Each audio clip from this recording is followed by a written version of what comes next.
فکیف، پھر کس طرح. کیف کلمہ استفہام ہے. استفہام کس کو کہتے ہیں؟ سوال. اور یہاں تعظیم یا تعجب کے لیے استعمال ہوا ہے. جیسے آپ کہتے ہیں نا کس طرح، تو ایک ہوتا ہے جاننے کی کوشش کرنا، اچھا یہ کام کس طرح کرتے ہیں، اور ایک کہتے ہیں یہ کس طرح ہو سکتا ہے. اس میں فرق ہے نا. یہ کس طرح کرتے ہیں یہ آپ کچھ جاننے کے لیے کہہ رہے ہیں، اور یہ کس طرح ہو سکتا ہے یہ کس کے لیے؟ تعجب کے لیے. تو یہاں کیفا کس لیے استعمال ہوا؟ تعجب کے لیے یا پھر تعظیم کے لیے. تعظیم کا کیا مطلب ہے؟ بہت بڑی بات ہے. اور اس کو ایکسپریس کس طرح کرتے ہیں ہم عام طور پہ اردو میں؟ کس طرح ہوگا، کیا گزرے گی، کیا بنے گی. تو یہاں پر بیسیکلی تعجب سے بھی زیادہ تعظیم ہے کہ بہت بڑا دن ہے، بہت بڑی بات ہے جو آگے ہو رہی ہے. اذا جب، جب کب؟ قیامت کے دن. یعنی کیا بنے گی جب، یعنی قیامت کے دن. جئنا ہم لائیں گے، من کل امت ہر امت میں سے، بشہیدن ایک گواہ. ہر امت میں سے ایک گواہ لایا جائے گا قیامت کے دن جو فیصلے کا دن ہے.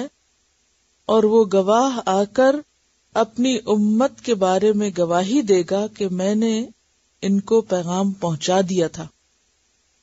تو وہ سین کیا سین ہوگا، وہ منظر کیا منظر ہوگا جب پیغمبر اپنی امتوں کے بارے میں یہ گواہی دے رہے ہوں گے کہ ہم نے تو حق ادا کر دیا تھا، میسج کنوے کر دیا تھا. اور امت کا لفظ بھی کئی معنوں میں استعمال ہوتا ہے. امت کا معنی دین بھی کیا گیا ہے. قرآن پاک میں امت کا لفظ دین کے لیے بھی استعمال ہوتا ہے. وَإِنَّ هَذِهِ أُمَّتُكُمْ أُمَّةً وَاحِدَةً، اور یہ تمہاری امت ایک ہی امت ہے. یعنی کیا معنی؟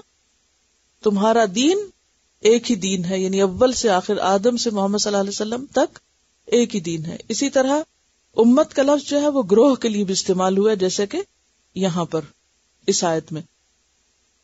اور سورۃ القصص میں بھی آتا ہے وجد علیہ امۃ من الناس یسقون. موسیٰ علیہ السلام جب گئے تھے نا مدین، تو انہوں نے لوگوں کا ایک گروہ دیکھا جو کنویں کے پاس کھڑے ہو کر اپنے اپنے جانوروں کو پانی پلا رہے تھے. تو وہاں پر انہوں نے لڑکیوں کی مدد کی. تو امت لوگوں کے گروہ کو یا امبوہ کو بھی کہتے ہیں. پھر اسی طرح امت کا لفظ امام کے لیے بھی استعمال ہوتا ہے. ابراہیم علیہ السلام کے لیے اللہ تعالیٰ فرماتے ہیں ابراہیم امت تھے، یعنی امام تھے، بحیثیت امام اس کا معنی کیا گیا.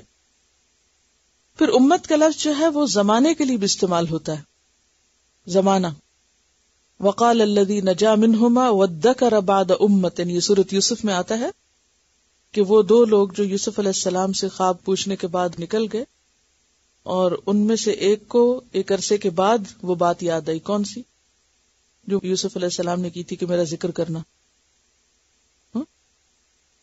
اب آپ سوچ رہے ہوں گے کہ یہ تو بڑا مشکل ہے، ایک لفظ ہے اور کئی معنی ہیں، اور یہ اتنے معنی کیوں ہیں، اور یہ تو فل آف کنفیوژن ہے پھر یہ لینگویج. نہیں، نمبر 1 زبان کی وسعت ہے. نمبر 2 عربوں کی ذہانت پر دلیل ہے کہ وہ ایک ہی لفظ کو مختلف جگہ پر اس کے کانٹیکسٹ میں استعمال کرنا جانتے ہیں. اب دیکھیں نا، ایک طرح سے مشکل کام ہے نا. اگر ایک ایکسپریشن کے لیے ایک لفظ ہو تو آپ ایک ہی بول کے کام ختم کریں، لیکن اگر آپ کو ایک لفظ مختلف معنوں میں اور مختلف جگہوں پر استعمال کرنا تو کہاں کیسے استعمال کرنا ہے، یہ ایک مشکل کام ہے، لیکن اہل زبان کی ذہانت پر بھی دلیل ہے. بہرحال یہاں امت کا لفظ جو ہے وہ کس معنی میں استعمال ہوا ہے؟ گروہ کے معنوں میں، جن کو ہم امتیں کہتے ہیں. یعنی جتنے بھی پیغمبر آئے ہیں وہ کن کی طرف آئے ہیں؟ مختلف گروہوں کی طرف.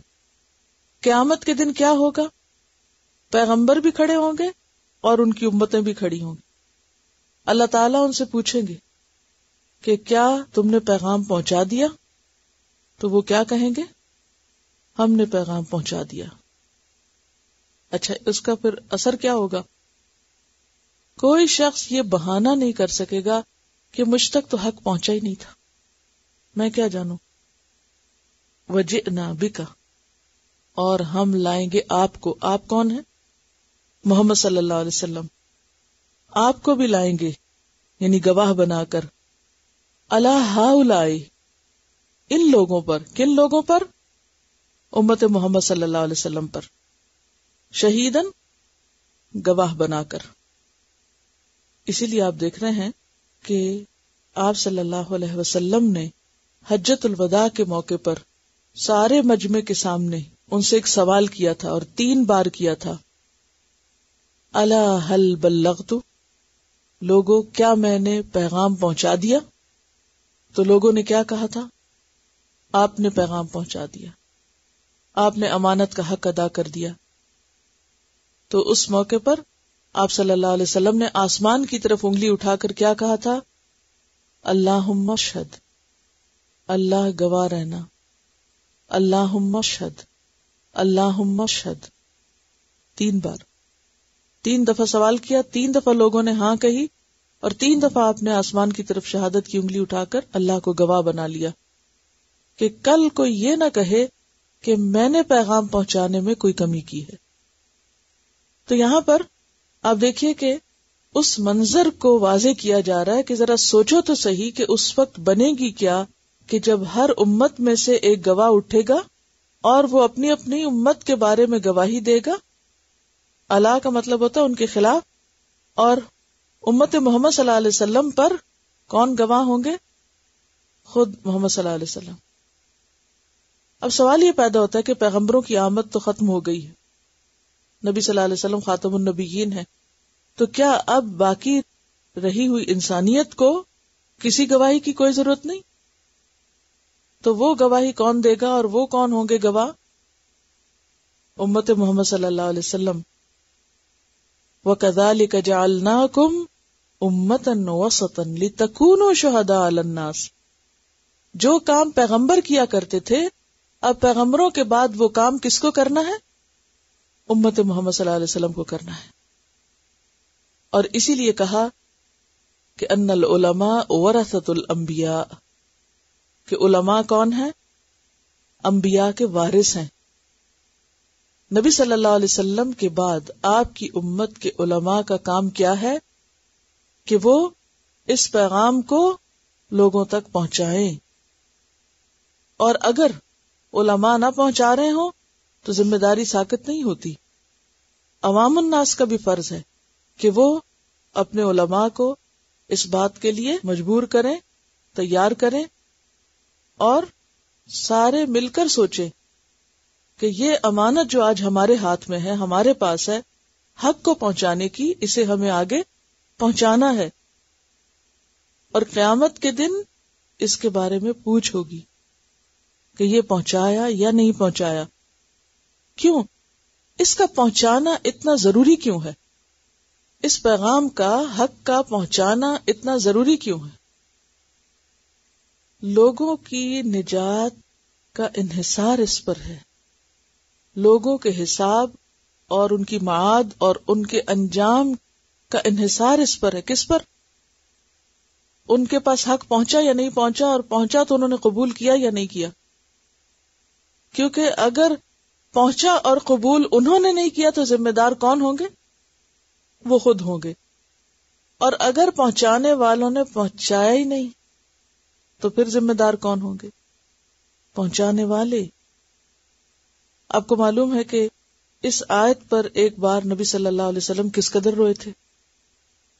ایک دفعہ آپ صلی اللہ علیہ وسلم نے حضرت عبداللہ بن مسعود سے کہا تھا کہ تم مجھے قرآن سناؤ. تو وہ کہنے لگے کہ یا رسول اللہ صلی اللہ علیہ وسلم، میں آپ کو قرآن سناؤں؟ حالانکہ قرآن آپ پر اترتا ہے، آپ کو تو جبریل سناتے ہیں، یعنی آپ کو تو سنانے والے جبریل ہیں، اور انہوں نے یہ لفظ نہیں بولے، لیکن مراد ان کی یہی تھی کہ آپ پر قرآن نازل ہوتا ہے، میں آپ کو قرآن سناؤں؟ تو آپ نے فرمایا ہاں، مجھے اپنے سوا دوسرے سے سننا اچھا لگتا ہے. یعنی قرآن کا سننا اللہ تعالیٰ کو بھی بہت پسند ہے. آپ کو معلوم ہے کہ اللہ تعالیٰ کسی آواز پر اس طرح کان نہیں لگاتا، حدیث میں آتا ہے، جس طرح نبی کی اس آواز پر جب وہ قرآن پڑھ رہا ہوتا ہے، کیونکہ سب سے زیادہ سمجھ کر اور دل کے ساتھ اور اچھے آواز کے ساتھ اور حق ادا کرتے ہوئے کون پڑھتا ہے قرآن کو؟ جو نبی ہے وہ پڑھتا ہے. پھر اس کے بعد جو قرآن کو جانتے ہیں، سمجھتے ہیں، کیونکہ وہ پھر کس طرح پڑھتے ہیں؟ سمجھ کے پڑھتے ہیں، حق ادا کر کے، یتلونہ حق تلاوتی. تو قرآن کا سننا اللہ تعالیٰ کو بے حد پسند ہے. سب سے زیادہ جس آواز پہ اللہ تعالیٰ کان لگاتے ہیں وہ نبی کی آواز ہے جب وہ قرآن پڑھتے ہیں. پھر اسی طرح قرآن کا سننا نبی صلی اللہ علیہ وسلم کو انتہائی پسند تھا کہ کوئی اور آپ کو پڑھ کر سنائے، حالانکہ آپ خود ہمیشہ نمازوں میں اور نمازوں کے علاوہ پڑھ کے سناتے تھے. اور پھر اسی طرح قرآن کے سننے کے بارے میں کتنا بار بار قرآن پاک کے اندر آتا ہے. جہنم میں جانے والے کیا کہیں گے؟ لو کننا نسمع، کاش ہم سن لیتے، او ناقل، یا کچھ سمجھ لیتے، ما کننا فی اصحاب السعیر، ہم بھڑکتی ہوئی آگ والوں میں شامل نہ ہوتے. اگر ہم سن لیتے تو ہم یہاں نہ پہنچتے، کیونکہ یہ ہو نہیں سکتا کہ کوئی شخص قرآن سنے اور پھر سمجھ کر سنے اور پھر اس کا دل نہ بدلے.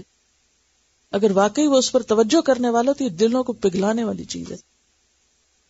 یہ وہ کلام ہے جو پہاڑ پر اترے تو پہاڑ کو ٹکڑے ٹکڑے کر دے.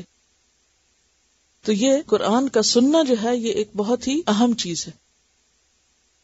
تو اللہ تعالیٰ سننا پسند کرتے ہیں، پیغمبر پسند کرتے ہیں، اہل ایمان سننا پسند کرتے ہیں، جنات سننا پسند کرتے ہیں. جب جنوں کے ایک گروہ نے قرآن سنا تھا تو انہوں نے واپس جا کے اپنی قوم کے پاس کیا کہا؟ انا سمعنا قرآنا عجبا یہدی الی الرشد فآمنا بہ، کہ ہم نے ایک بہت عجیب کلام سنا ہے جو ہدایت کی طرف لوگوں کو بلاتا ہے. یہدی الی الرشد فآمنا بہ، ہم تو اس کو وہی مان گئے، سنتے ہی ایمان لے آئے. تو قرآن کا سننا ہدایت کا ذریعہ بھی بنتا ہے. مریم جمیلہ نے سب سے پہلے کیا سنا تھا؟ قرآن کی تلاوت سنی تھی. اسی طرح بہت سے لوگ، جیسے قاری باسط کی تلاوت بہت اچھی تھی، 60s میں بہت شہرت. اب تو خیر بہت سارے قراء آ گئے ہیں اور بہت سی قسم کی قراتیں اویلیبل ہیں، لیکن ابتدا میں صرف قاری باسط ہی کی ہوتی تھی. تو بہت سے لوگ صرف ان کی قراءت سن کے مسلمان ہوئے تھے، حالانکہ وہ سمجھتے نہیں تھے کہ کیا کہا جا رہا ہے. یہ اتنی مؤثر چیز ہے. تو بہرحال حضرت عبداللہ بن مسعود نے سورۃ النساء پڑھنا شروع کر دی، اور جب وہ اس آیت پر پہنچے تو آپ صلی اللہ علیہ وسلم رو رہے تھے، اور پھر آپ نے فرمایا حسبک، بس اتنا ہی کافی، اس سے آگے نہیں. کیونکہ آپ برداشت نہ کر سکے اس آیت کو. فَكَيْفَ إِذَا جِئْنَا مِن كُلِّ أُمَّةٍ بِشَهِيدٍ، اس وقت ہوگا کیا جب ہر امت کا گواہ موجود ہوگا اور حساب ہو رہا ہوگا، اور ہر امت کے خلاف گواہی دی جا رہی ہوگی، اور ان لوگوں پر ہم آپ کو گواہ بنا کے. تو یہ جو گواہی کا فریضہ ہے یہ بڑا سخت فریضہ ہے. گواہی دینا آسان کام نہیں. عام چھوٹی موٹے روزمرہ کے واقعات میں بھی اگر کوئی آپ کو بلائے ذرا ادھر آؤ گواہی دو، تم نے دیکھی تھی فلاں چیز، تو کیا ہوتا ہے؟ انسان ایک دم گھبرا جاتا ہے. گواہی دینا ایک مشکل کام ہے. اور پھر حق کی گواہی دینا. حق کی گواہی کیا ہے؟ اس پیغام کو لوگوں تک پہنچانا، ورنہ قیامت کے دن لوگ پکڑیں گے آپ کو، تو کہیں گے ان کے پاس تھا قرآن، انہوں نے ہمیں تو بتایا کچھ نہیں. کیونکہ پیغمبر کے بعد پیغمبر کی امت پر گواہی کا فریضہ ہے.